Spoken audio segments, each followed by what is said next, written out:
Bismillahirrahmanirrahim. Öncelikle bizi 3 ayların içinde Miraç gecesini idrak edeceğimiz bugüne ulaştıran Rabbimize hamd, onun Resulü, Miracı yaşayan son peygamber, Hazreti Muhammed Aleyhisselam'a, onun âl ve ashabına salat ve selam ile başlamak istiyorum. Bu vesile ile ümmeti Muhammed'in miracını tebrik ediyorum. Peygamber sallallahu aleyhi ve sellem Efendimiz miladi 620 yıllarında peygamberlik görevini ifa ederken karşılaştığı hadiseler ve bu esnada yaşamış olduğu Cenab-ı Hakk'ın büyük bir lütfu olan hadisedir. Peygamber aleyhisselam bir gün Kabe'nin gölgesinde güneşin kumları kızdırdığı, buharlaşan kumlardan çıkan bulutlar gibi göklere yükseldiği yakıcı bir günde Allah'ın Resulü Muhammed Aleyhisselam sallallahu aleyhi ve sellem düşünüyor, taşınıyor. O ağır yük Allah'ın birliğine, tevhide, insanları davet görevini en güzel nasıl yapabilirimin hesabını yaparken Mekke'nin ileri gelen yöneticileri, despotları Peygamber aleyhisselamın getirdiği o hakikati kabul etmiyor ve bütün yolları kapatmaya, kendileri hayatta oldukları süre içerisinde bu hakikatin asla onların kalbinde ve Mekke'de yer bulmayacağı noktasındaki çalışmalarını tefekkür edip düşünüyor. Mekke'ye 2 günlük bir mesafede Taif'e gitmeyi ve bu hakikati oradaki insanlara anlatmayı, belki bir yürek, belki bir kalp kabul eder. La ilahe illallah hakikatine erer. Peygamber aleyhisselamın peygamberliğini kabul eder düşüncesiyle gidiyor. Ama orada da sokak çocuklarının organize edilmiş taşlamalarıyla karşılaşıyor. Büyük zorluklar yaşıyor.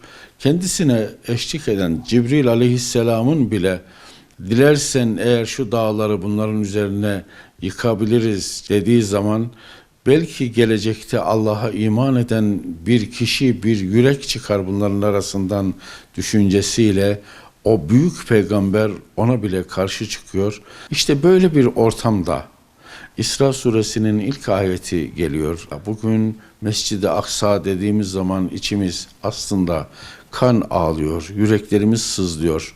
O ilk okul, o ilk mektep, o ilk kıble, büyük peygamberlerin büyük çoğunluğunun geldiği ve bulunduğu mübarek belde Mescid-i Aksa'ya İsra gece yolculuğu şeklinde geliyor ve oradan da Peygamber aleyhisselamın bizzat hadis-i şeriflerinden öğrendiğimiz şekliyle Yüce Allah onu Burak denilen mahiyetini bilmediğimiz bir vasıta ile huzuruna alıyor ve bu hadise gerçekleşiyor. Cenab-ı Hak ona vahyediyor. Bize miracın hakikatleri, hediyeleri vardır. 5 vakit namaz müminin miracıdır dediğimiz hakikat işte buradan bize Cenab-ı Hakk'ın emri olarak gelmiş. Peygamber aleyhisselam Miraç gecesinde Allah'ın bu emrini bize getirmiş. Bakara suresinin son 2 ayeti Amına Resulü diye söylediğimiz bu 2 ayeti hediye olarak getirmiş. Bir başka hediye o gece Allah'a şirk koşanların dışında olan herkesi Yüce Rabbimizin affedeceğine dair o büyük müjdeyi getirmiş. Rabbim o müjdeleri kabul edip gönlünde yer eden, onu hayatına hakim kılan ve onu yaşam biçimi edinerek yaşayan müminlerden eylesin. Namazımızı miracımız kılmalıyız. Kendimizi bu gece hesaba çekmeliyiz. Otokontrol dediğimiz şey aslında budur. Yani Allah'ın Resulü, sevgili Peygamberimizin getirdiği o büyük hediyeleri bir kez daha düşünüp, hayatımızda asla aksatmadan, onu dikkatsiz davranmadan, hayatımıza hakim kılmayı, yaşamayı, gönlümüzün, yüreğimizin tek sahibi olan Yüce Rabbimize kulluğumuzu böylelikle idrak ederek yeniden miracı yaşamak, yeniden peygamberimizi anlamaya çalışmak, onun içinde bulunduğu o çevresindeki büyük dayanaklardan mahrum oluşunu yeniden tefekkür ederek İslam'ı ve onun kitabı Hazreti Kur'an'ı anlamaya, okumaya çalışmak, bu geceyi böylelikle ihya etmeye çalışmak, bu gece Mescid-i Aksa'yı düşünmek, bu gece mahzun olan, bu gece işgal altında bulunan o mübarek beldeyi, etrafını mübarek kıldığımız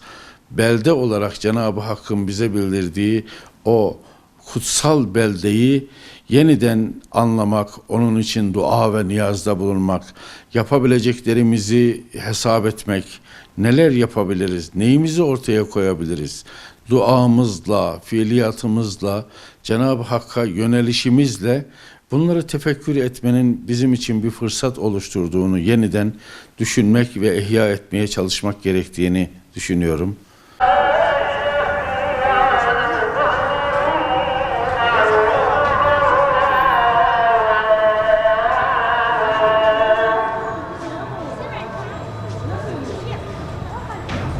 ما